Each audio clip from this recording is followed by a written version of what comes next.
uh, it basically gave did more of like a hive mind type of effect, and then the same with baby boomers and the television, and it's like with AI, I wonder, do is how will that affect Generation B and the generations after that? Like not Alpha, but after that, Generation Beta. And I wonder how is it how they will come into age with only knowing a world where AI is prevalent, whereas like Gen Z, they came up in the social media age and social media era, so they don't know a world prior to social media.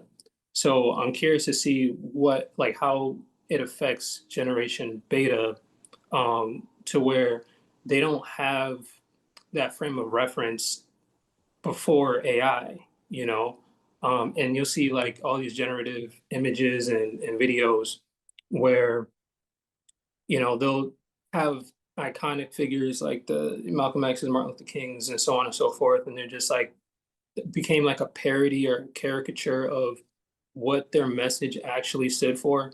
And I wonder how that will affect people who don't know the real message and truth behind these figures, you know?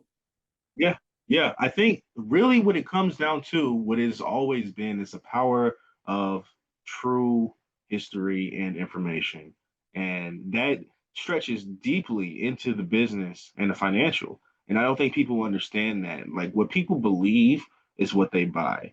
What people believe is what they invest into. If they believe a 401k is going to get them at the end of the day to be able to help them in their retirement, they're going to believe in that. If they believe their insurance is going to pay for their car whenever it crashes and it wrecks, and they have full coverage, and they're going to believe in that.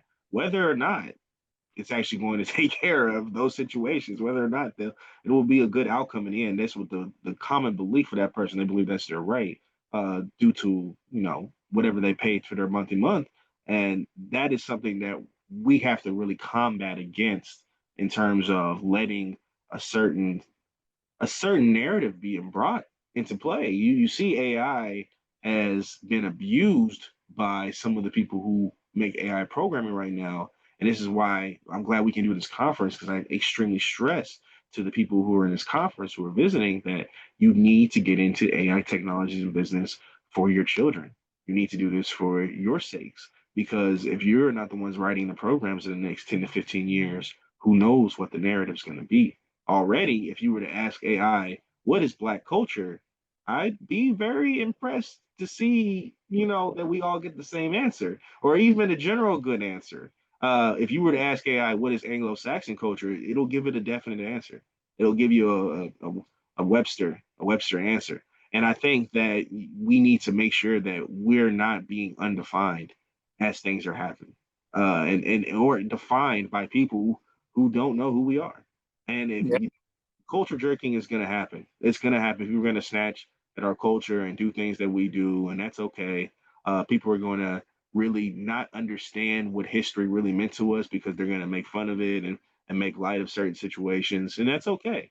But it's important that the narrative, the full narrative, is controlled by us when it comes to our story and our history and what we believe in business and finance.